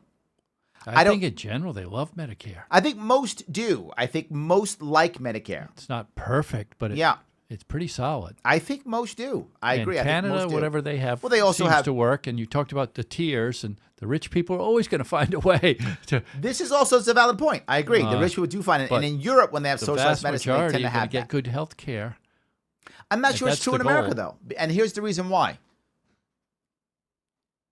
When you saw in the debates, Elizabeth Warren, as an example, who talked about this all the time, she used the phrase health care and health care insurance interchangeably. She literally said, we'll be covered by health care. Health care and health care insurance are two separate things. Obamacare was not health care reform. It was health care insurance reform. Our health care system is still totally broken. I don't even think the ultra-rich want to go to just pay cash for something cataclysmic, where if you have $100,000. No, but they will often per have month of. they'll have catastrophic insurance. Yeah, so right, it they is tend to have insurance of some kind. Yes, they will usually have that.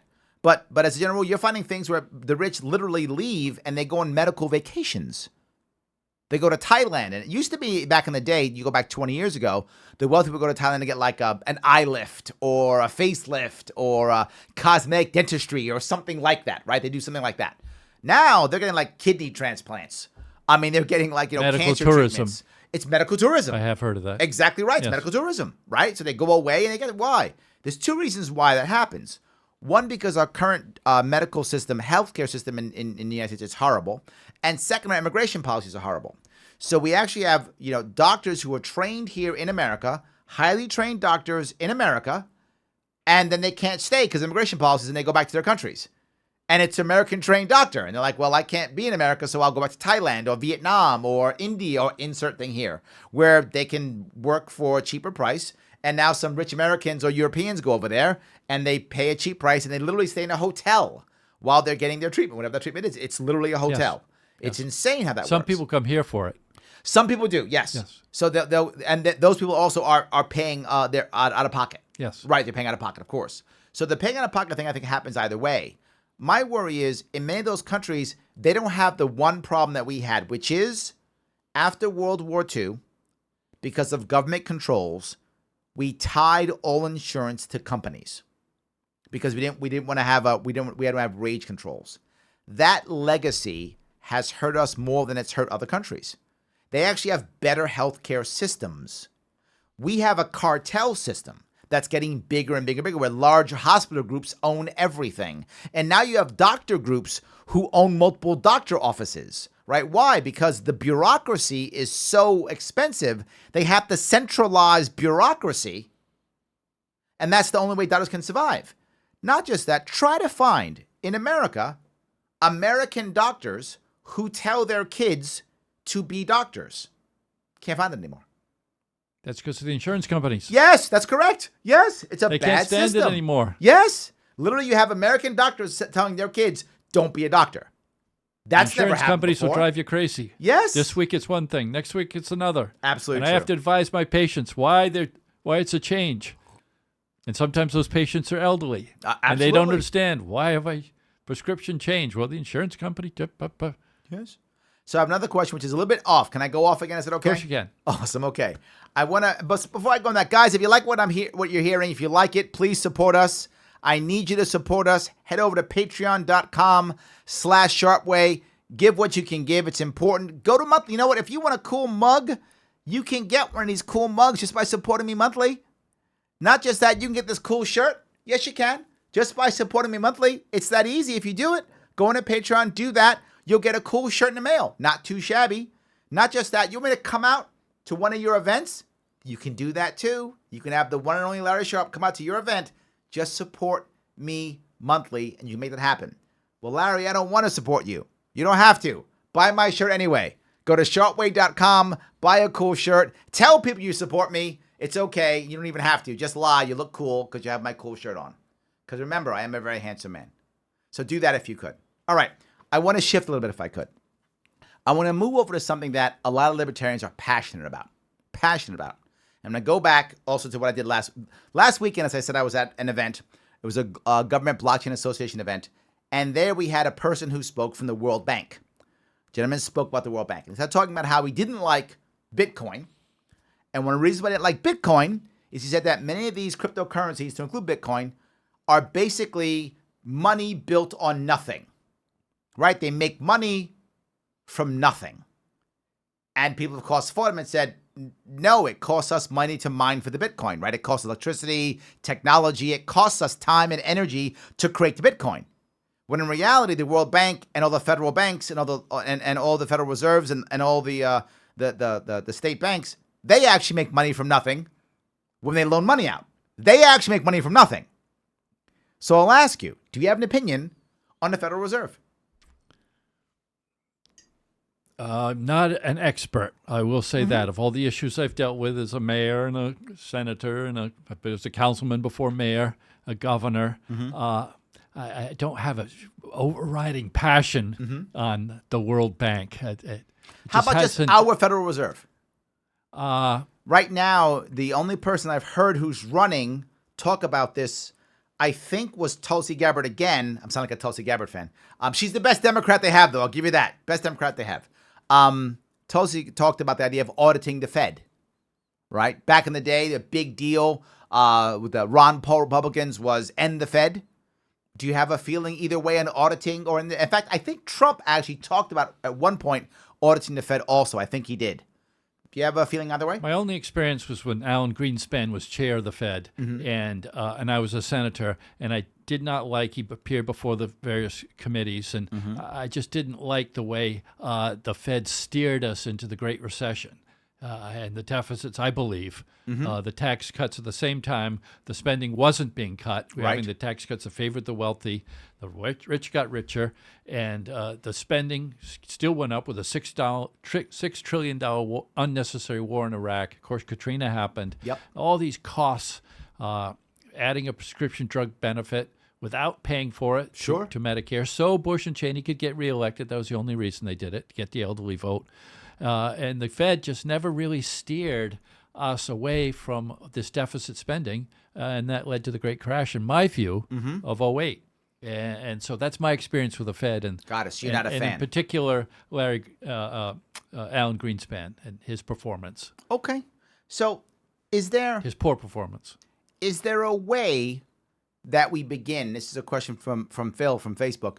Is there a way that we begin this freedom or liberty beachhead, right? We've been talking often tonight about how it's bad and how the country's been lost and how we've got this gap between the rich and the poor, right? So we've got to start somewhere. Where's the start? I think it's on trust. Let's bring Snowden home and say we're going to adhere to the Fourth Amendment. Hey, by the way, let's adhere to the Geneva Conventions. No more torturing of prisoners. Hey, let's join the rest of the civilized world, most of which does not have capital punishment. These are all good libertarian points of view. Oh, by the way, why don't we vote libertarian? I like that one. Okay, you got me on that one. I like that. No deficits, no wars. Those two go together, by the way, because wars are expensive. Yep. We can address the deficit. Let's start with civilized behavior. Other countries will admire us, respect us, and trust us again the way they used to before we lied to the world about I agree with you on everything you just said. And Snowden, come home. You're a hero. We want people to talk about truth. And by the way, let's take away that Presidential Medal of Freedom from George Tenet. I'd love to see that happen. But I got to ask you, this is for the average person, right? What's our first step? And I guess this is a big issue in the party itself, right? The parties always talk about the idea of what matters is local, right? You got to win local. And then you have someone else goes, no, you got to try to win at the presidential level. No, you got to win federal. No, you got to win here. You got to win there, right? There's always an idea on what we should do. There's also an issue that we have in the party which says we should be on every ballot. We should have 1,000 candidates. We should try to win every single race. Another side that says, no, I want a couple of specific targeted pieces. Do you have a view either way on what is that first step for the party and the movement to start to make that impact, to have that beachhead, to break that hole? I don't have a magic wand, and I used to be a Republican in Rhode Island, which is the most heavily Democratic state, arguably, in the country. And as Republicans, we'd have that same argument. Right. We had 6 state reps out of 75. Should we try and grow that to 12? Right. Or we have 4 state senators out of 38. Should we grow that to 10, or should we go for governor and go for lieutenant governor and general treasurer and some of the bigger offices? So we've had that debate. Did you find on a an answer that smaller worked well for party, you? which the Libertarians are? Excuse me? Did you find an answer that you felt that worked? We were more successful at the bigger offices. Oh, is that right? Yes. Wow. Yeah, Okay. we never gained in the General Assembly. There we go. So see that, Libertarians? The answer is President of the United States. Done. I'm kidding. So yes. So bigger offices. I happen to like that because I'm running for governor, right? So I ran for governor. I'm happy. Yes, I like put the your bigger resources there, and then the trickle down's not a good word, but phrase, not a good phrase, but bad connotations. But if you could have a personality that I do think it will have it's funny you contagious effects, if not trickle down effects, to the lower offices. You will find me often saying 2 things that goes right along with that. The first one is the vast majority of people who come to our movement There are some exceptions, but the vast majority come because they heard somebody say something that made sense to them, right? They heard some guy or some gal talking, and that person, they go, oh, that makes sense. Huh. Let me do some homework about what this movement is or who these people are or what it is, that kind of thing, right? For me, that was 2012 Gary Johnson. But many people, it was Ron Paul. Back in the day, it was probably Ayn Rand. I mean, it was all sorts of people who had Harry Brown. Lots of people were able to kind of hear somebody and go, let me check this movement out. So I think you're right. Personality matters. The problem that we have in the party, I think, and the movement as in general is people tend to run, think, I'm going to give people an option. They fail, and they go away. They aren't doing the trickle down, as you say. I'm hoping that I'm the guy who's trying to do some of that trickle down. As I said, this weekend, I'm heading upstate to raise money for others, right? I'm trying to stay active and helping others. I'm trying to move issues forward. Today, I was talking about the vaping issue here in New York State. I'm trying to keep pushing forward because I think our party has done a pretty bad job of that in the past 40 years. So I think that's why somebody was asking you if you're going to come aboard to our movement, right? How are you going to be able to be one of those guys who's going to help us grow, where very, very often people come in and go, I love you guys, and then they leave. It's common. They come and then they leave. They either actually leave the party and go back to the old party, or they just kind of go away and we never see them again. That's a common problem. So I think now people are looking at you going, wait a minute, he's here now. Is he going to stay? This guy going to show up for a couple years and bail on us? Well, I've done the others, and I'm not going back. I know that much. All right. So I'm happy here. Yes, okay. I'm glad. I'm happy to be invited on your show. Of course, absolutely. I'm happy to hear that. That's good. All right. Let me see if I can grab. Someone's asking this one of me. Will I consider running for president in the future, like 2024 or 2028? All I can say is maybe. I have no idea. I'm not running for president in 2020, guys. Thank you so much for that. Not going to happen. I mean, that's 1,000 times. Not going to happen. No, not going to happen. Would I consider in the future? Maybe. I don't know. That's totally wide open. Might be Governor Sharpe by then. I could be a governor by then. So why would I want to do that? Exactly right. Who knows? I could be governor of New York. You never know. So I think I've grabbed most of these questions. One other one I want to ask if I could. Are you planning on coming to the LP National Convention in Austin next year in May? Are you planning? I'd like to be there. And awesome. Learn more. I'm just, as I said, meeting more people in the party, and been invited on your show here today and enjoying it. And so whatever invitation is extended, and I like being involved. Yeah. The funny thing about the convention in May is, it can be very May or July. It's in May. Okay. Yes, in Austin. May. Yes, it'll be in Austin, okay. Texas. Excuse me. In May. Yeah. Okay. Austin, Texas in May. Yeah. Is that you'll see the delegate class of the Libertarian Party, right? Which is the group of people who can afford to leave and go to Austin for a couple of days. It's a different group of libertarians, right? Yeah. You will find that delegate class. And they aren't always the same as the activists that you'll find within the actual states. It's a different type of person. And you'll also find that when you get there, there's some fighting there, right? Because we don't have someone who's a guarantee when they walk in the door. There was battle last time. There's battles often, right? So I think you may be surprised on who you see, but you'll see all the factions there for sure. Yeah, well, I've been to all the Republicans and Democratic conventions as when I was in those parties. Sure, this will probably be smaller, and probably not covered sadly on TV as I wish it would be. Except C-SPAN, I think, covers us. Oh, good. I think C-SPAN does. I don't think the major ones do. Eventually, they will. They will. We will make it happen. So Daniel has that because Daniel wants you to come. I'm sure. So, all right. James asked, what would you do about the Social Security situation now? There are a lot of millennials right now, particularly millennials, who think that when they retire, there's Social Security. They believe it's done. There's no chance. They're worried and concerned. Do you have a view on that? What would you do? Yeah, that's real. Millennials I know absolutely feel that way. And it's a valuable safety net against the cataclysm that was the Depression, and just to survive, to have a little income, something to survive on. And it has a lot to do with people living longer. Sure. 1 out of 7 live to 90. Tomorrow's my mother's 93rd birthday. Wow, it's amazing. Yeah. amazing. And people just living longer. When we originally put in Social Security back in the 30s, and the age has ticked up a little bit, but address that somehow. Means testing is another way of saving it for the millennials, making sure some kind of safety net is there. So if the are you a cataclysm fan does of, hit again. Are you a fan of raising the retirement age? I mean, some people talk about raising 67, 70. I've heard many people talking about that. Is that something you're a fan of? Well, the difficulty is in some professions, hardworking outdoor professions, the same longevity doesn't apply. And to someone that's working in an office, in an air-conditioned office in the heat, as opposed to someone that's outside in some field somewhere, that's just not fair.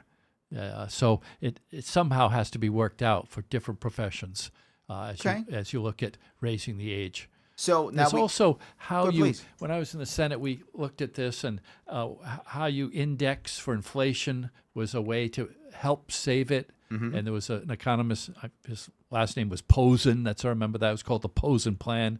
And how you index for inflation was the answer back then with the Posen Plan. there was a radical So there thing are I heard. some little tweaks that you could do without massive changes to keep it solvent. I remember someone talking about this years ago. I have no idea if it had any legs at all. It was the idea of actually limiting how long someone gets it, so that you only get Social Security for X number of years. And it comes from, believe it or not, it comes from an ancient Roman idea. I'm probably getting this wrong, but it's something like this, right? There was some rule if you were a Roman centurion or a Roman soldier, after I think it was 15 or 20 years, whatever that number was, that you did your time in the Roman army, the government gave you a 17-year pension. That's it. You got 17 years. That's all you got. If you died before it, then your family got it for the next 17 years. If you didn't die, you better be prepared, because after the year 17, no more money's coming.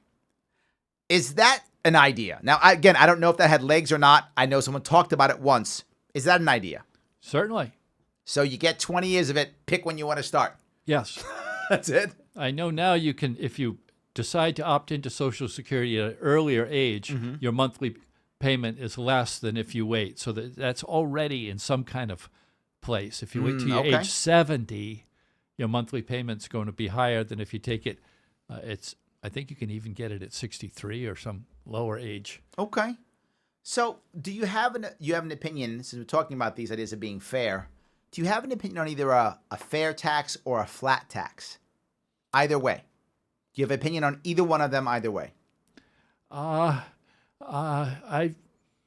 believe in cutting spending and then cutting taxes. I agree with you completely And on that one. We've done yes. the opposite in my Yes. time. The hard work is cutting spending. Absolutely, And yes. certainly addressing some of these unnecessary wars around the globe are hugely expensive. Sure. And we've just been brainwashed into this pro-military mindset. So it's immensely popular to Democrats and Republicans. Increase the defense budget. And both parties are guilty of that. And that money could be used much better for cutting taxes. Then we wouldn't have to talk about flat taxes and all these other things. Just cut our spending. Cut spending, more about that taxing later. Yes, and that will follow if you're a good management of the government, which I believe, as mayor and governor. I love that. When I ran for governor, I spoke about that often. People would say, Larry, you never talked about, lowering taxes. And I said, yeah, I'm not about lowering taxes. If I just lower taxes, one of two things happens. Someone else pays that tax. I've shifted a tax burden, right? Or I've increased debt. Both are bad. I've got to worry about creating surpluses. I've got to worry about cutting spending. I've got to be able to push surpluses down to my counties so the counties can begin to cut taxes where they think the problem is. So I was about making surpluses, reducing spending, and if anything, eliminating taxes completely on a certain level, right? Getting rid of a school tax, totally. Or getting rid of an income tax completely, right? Not just lowering it so that, okay, it feels good now, but someone else pays the price. I agree with you completely. So I'd add that go ahead. So people say, well, where would you cut? Where would you cut? And a lot of it's in better management. That's what I found as mayor and as governor. If you just manage it better. Give me an example of that. Do we need to hire someone new in that department? We just had a retirement. automatically, of course, the unions want to fill that spot. And Head count. That's their, or head counts because it makes them look good. Absolutely. And if you just take your magnifying glass and your green visor and put on your accountant's way of looking at it, do we need that person? One by one makes a difference. Right. It starts to add up. But And does- we're just but if you and do people that- are what's most expensive. I mean, with the salaries and benefits, and 100%. I mean, you can buy all the snowplows you want, but it's people. And if you start managing those people, and part of it has to do with morale. Yes. If they have good equipment, they're going to be happier, and there'll be less absenteeism and less injuries on the job. And if you just manage the departments better, But what about the big, idea of- big savings results? That's my experience as mayor. But when an you start 80,000 cutting, don't you have member- people saying, he's a bad guy. He's cutting jobs, right? These people have families. No, How they could you do retired. that? It's attrition. Oh, it's attrition. Yes. Okay, so it's simply not hiring. Yes. Different way of doing things. Yes. Okay, No, I don't like layoffs. I gotcha. Those people have families. Gotcha. Okay, good. John asks the question, USA ranks first in incarceration and 18th in high school graduation. What can you do to reverse these numbers? We talked about it. The drug laws. How many people are incarcerated because of some phony drug law? They're not hurting anyone. They're smoking some crack. I mean, is it good or bad? But they're not hurting anybody, and they're buying it from some illegal dealer. We have to better have a different look at that. And it has an effect on incarceration, which has an effect on the money we pay, and it has an effect on our taxes. So this whole libertarian approach to the war on drugs has so many ramifications to societal and who gets incarcerated. We know who they are, the poor people, and how we can better use those dollars to make our communities better rather than just throwing people in jail. I have brought this up many times, and you brought up the idea of crack, right? There are two aspects that are interesting that most people don't see. The first one is the cheap, horrible drugs that destroy Americans. Crack in the 80s and 90s. Now it's meth, right? Heroin, right? But there's always a cheap drug that is weak. I'm sorry, that's not weak. That is bad and impure and that hurts and destroys. Fentanyl now, right? Destroying people. Yeah. People say, we got to get these drugs off the streets.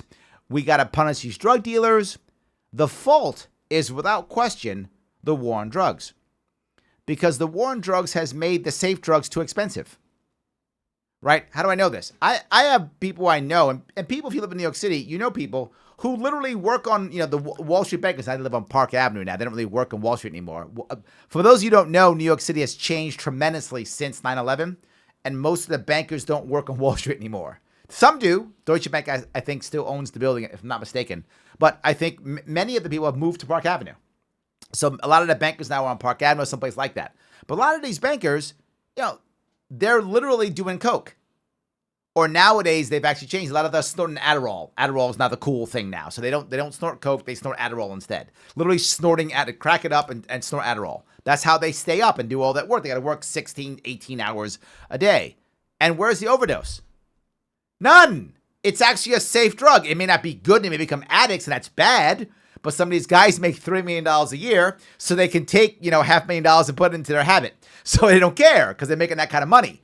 But the point being, it's a safer drug. They're not dying of overdose. When's the last time you heard? The cheap drugs. Yes, the cheap drugs are the hard ones. Yes. That's what kill you. Yes. So the poor people get hammered, right? So the war on drugs, the reason why people don't do cocaine and Adderall is because they're expensive or hard to get. So they go get something else, right? Fentanyl. They actually try to get oxycodone if they can. They try to get the oxys if they can, right? They go, oh, my back hurts this week. And they go to 6 doctors. They try to get oxycodone, crush it up and snort that or inject that or sell that, whatever the case may be. When that runs out, because now we're going to get these doctors. So now doctors don't prescribe as much. So now they can't get it anymore. So what do? Heroin. When heroin becomes too expensive, what do you get? Meth. These drugs came because of the war on drugs. There'd be no meth if there was no war on drugs. Literally, there'd be no meth if there was no war. The government made meth. The government made the heroin. It wouldn't exist. We wouldn't need it. We'd have better drugs. People would use better drugs. They would. Now, I remember during the campaign, people would say, but Larry, how can you be, for this drug, that drug? my son, my daughter, my so-and-so died from this drug, an overdose. And I would literally say to the person, look, let me ask you a question if I could. When your loved one died, was it like they were in a rehab and they came out and then they got a new dealer or something like that? And they go, yeah, that's what happened. Or it was a fentanyl. Yeah, it was fentanyl. Yeah, exactly. So to be clear, if that drug had been legal, while your loved one might still be an addict, they wouldn't be dead. The drug didn't kill your loved one. The war on drugs killed your loved one. If you want to blame somebody for your loved one's death, great. Blame every president since Nixon. Blame all of them. Every one of them could have ended the war on drugs. None of them did. You can blame them. Because if it wasn't for that, they wouldn't be dead. I know that. Now you might say, well, Larry, you never had addict in your family. Yes, I had. My mom was an addict. My mom went to prison. I've had one in my family. I know what it is. When they have to choose between you or the drug, they choose the drug. That's how that works. I get it.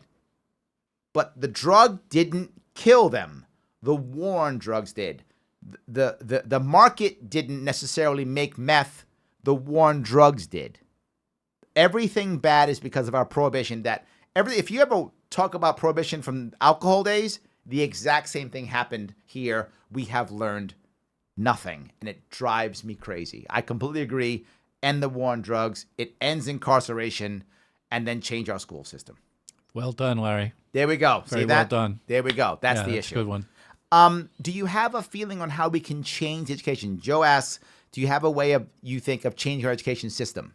Knowing that it's not going well itself, right? Obviously, end the war on drugs, but the system itself, education. Do we have a way of dealing with that? What I heard, again, last weekend during the Government Blockchain Association event was many of the people there were worried that we don't have enough American kids learning the skills to be technically savvy. And that's why we're constantly having to hire foreign workers to come in or getting stuff done in India or China or Thailand or whatever the case may be, that we need better, stronger American workers. And when it comes to technology, and they believe that starts in high school and junior high school. I don't know if that's true, but that's what they believed. What do you think? Any feeling either way? Somehow, United States is the greatest country in the world, indisputably. And I like to say it's because of our educational system. And it's locally based. The federal government really doesn't have anything to do with our education system. Well, they fund it. No. Elementary through secondary is all done with property taxes. It's all with local school boards. And then state colleges, higher education is state. I know as a governor, I had to put in the money. Maybe in Rhode Island. In New York State, the educational budget is about $4 billion of the federal money. In New York State, it's about a $60 billion budget, give or take, and about $4 billion comes from the federal government, and about, if I'm not mistaken, out of $60 billion, yeah. So about $4 billion comes in what form? Usually grants, but also depending upon how we do, right? The government, the federal government, decides on how good the schools are by numbers it decides, and it's actually an algorithm that most people don't even know how it works. I don't either. It's an algorithm that they put together, and that's how the state funds it. And that's how the federal government says it. It's probably special education funding because when the Supreme Court passed the mandate that public education has to take every student, no matter what their physical or mental challenges might be, that was a mandate. Mm-hmm. The federal government said, well, we'll fund Individual with Disabilities Education Act, IDA, up to 40%. They never have, but that is still a lot of money coming to the local communities. That's probably the $4 billion coming on the special. But traditionally, our education system has been locally based in elementary through secondary, elementary, junior high, and high school. And then state colleges have been funded by state budgets. I know as governor, we had to put in the money for URI, University of Rhode Island, Rhode Island College, the state institutions of higher education.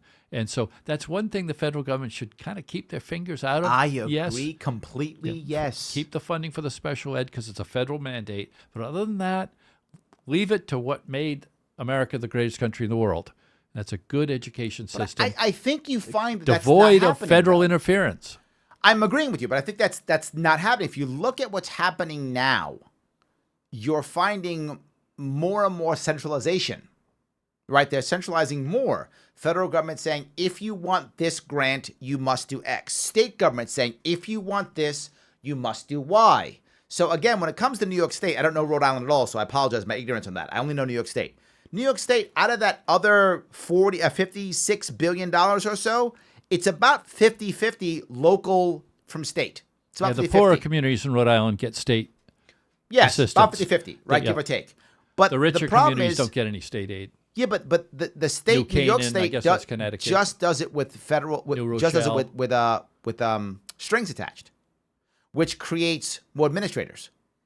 And in New York State, as an example, the average teacher in New York State makes about $80,000 a year, which, by the way, across the country is a very good salary. There are many states where teachers make a whole lot less. So we're doing decent when it comes to teachers in New York. Now, that's skewed by New York City. So some of the upstate communities, teachers aren't doing so well. It's skewed, right, for the entire state. But the average administrator makes double that, over $150K. Some administrators in New York State make $300,000 or $400,000 a year. They don't come anywhere near a student. They actually work in separate buildings. Like, they're not even working in the building. When I was a kid, you had like your principal and a couple vice principals, and then you had some office staff.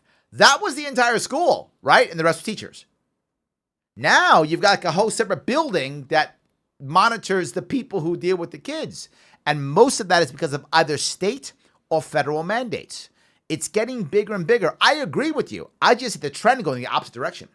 I see the trend moving closer and closer towards centralization. And as things go wrong, more centralization versus not less. And I wish we would go back to less. I agree with you. I do remember George W. Bush talking about the No Child Left Behind and all the billions of dollars in a federal program. And I'm thinking, thank you. Yes, absolutely. Keep your fingers out of a system that hasn't traditionally had federal involvement. It's working relatively well with the greatest country in the world. It always can be improved, but I was not a fan of No Child Left Behind. Well, I bring this up, right? The Department of Education federally, another federal program, actually, I mean, it existed since the 1800s, but it was really just kind of like a library. It didn't really do anything, right? It didn't start doing anything until around 1980, give or take. That's when it actually started to have some teeth. And if you were to measure our kids from 1980 to now in any way, it's all going down. I don't think the DOE has done a good job in any case whatsoever. But let's do another part of this of school. How about the school or the mass shootings? Do you have an opinion on that? On either the school shootings or now they're not school shootings anymore. Now they're mass shootings. It's unbelievable. It's unbelievable what happened in Connecticut in these various schools. Sandy Hook was Connecticut. Yep. Second graders. It just boggles your mind. What kind of depravity or what? How's that possible? It just seems impossible. Yep. Another human being could come in and shoot second graders. I just can't get my answer to what has occurred in society. That now that it's happening too frequently. Well, now you find also it's not school shootings as much. Now it's just mass shootings, right? Yeah. So now it's at a theater. It started with the Texas church. Tower at University of Texas way back in the 60s. That's right. Yes, sure. Someone went up in the tower and started. Yeah, but that was once every couple of years, basically. Yes. Do you have any feeling or any idea or any anything you want to say about mass shootings? You have an answer? I absolutely do not have an answer. Okay. It's just, as we said, it used to be something that happened so rarely. And then a post office, it occurred with some post office workers. Remember it happened a couple of times. And they had that saying, going postal. Going postal. Yes, that's right. Yes, I remember that saying. Yep. For whatever reason, more than frequently enough so that the phrase actually came up, the postal workers of all people. Yes. But so from these mass shootings is what you're seeing in Las Vegas, the movement concert. Yeah, but now you're seeing the move for gun control, right? I mean, it used to be that Republicans were, at least in theory, anti-gun control. Now that's not true. Republicans are on board. Trump seems to be on board. They seem to be on board with it more and more. Now that Beto yelled, "We're going to take your AR-15s," hopefully that's pulled them a little bit off the ledge, I hope, but I'm not really sure, to tell you the truth. Maybe they have, maybe they haven't. I mean, this is my worry, right? As my views on the Second Amendment haven't changed, right? And to be forward again, I'm one of these weird guys. I don't own a firearm. I live in New York City. For me to own a firearm is basically asking to go to jail. So I don't own a firearm. But I still think your rights are your rights, right? You have a right to have it if you want to. It's not a requirement. If you don't want to have a gun, please don't buy a gun. But if you want one, you should be able to have one if you want one. That's our Second Amendment rights. Enjoy. My worry is now the country is shifting so much anti-2A that even saying that you're just pro-2A in any way is going to wind up being a problem on the left and on the right. I don't think it matters. I don't know. Do you have an opinion either way? I don't think that Beto saying that was politically smart, just talking politically. Right. I think even his own party. So I don't think the anti-2A people are gaining. My own reading of the political landscape right now, even his own party had to rein him in and say, this isn't a winner for us politically. Shut up. Practically correct? I totally get that they said, hey, shut up. I got that. But my worry is they said shut up because we're going to take care of that later, right? Just shut up now, right? Keep it quiet now. We don't want people to know that we really think that. So once we get elected, then we'll bring you out from retirement and you can go take away his guns.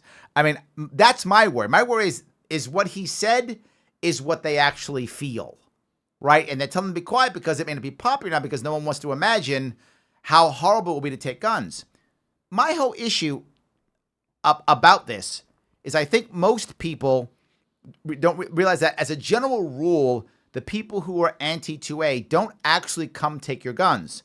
They create an environment to where people don't want to buy guns or to where people surrender their guns or go into the black market and then or buy more guns. But there's a funny saying in the gun world that, you know, Obama was the #1 gun salesman, ever, because he talked about the gun control and everybody went and bought guns, right? So the problem is now that whenever you find someone who has guns, they tend to have more than one. They can have 3 or 4 guns. So whenever they confiscate guns, it's never, we went and confiscated Bob's guns. It's, we found a stockpile or an arsenal of 4 weapons and they're assault weapons and thousands of rounds. And it's like, this guy has 3 guns and 1,000 rounds. That's not an arsenal. I worked in the Army and the Marine Corps. I know what an arsenal looks like. That's not one, right? We had literally hundreds of weapons, thousands of weapons. We had hundreds of thousands of rounds. We had lots and lots of ammunition. That's an arsenal. You know, 3 pistols and 1,000 rounds, that's like an average gun owner, right? That's not a problem at all. But I think it's a propaganda piece. Well, I know, just politically speaking, that a lot of red states used to be blue. Yeah. West Virginia, North Dakota, South Dakota. Yes. It changed over the years, and a lot of it had to do with 2A issues. Sure. Let me ask you a final question, if I could. It's a bit personal, but I think it may give some insight for our audience. This comes from John. He says, what do you wish they had taught you in school? I was happy. I had a good public education through 7th grade.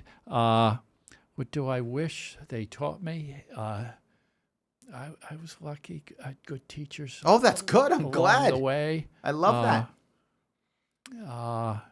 You know, if I could have gone back, can't recall any bad experiences. I wish they would have taught me about entrepreneurship.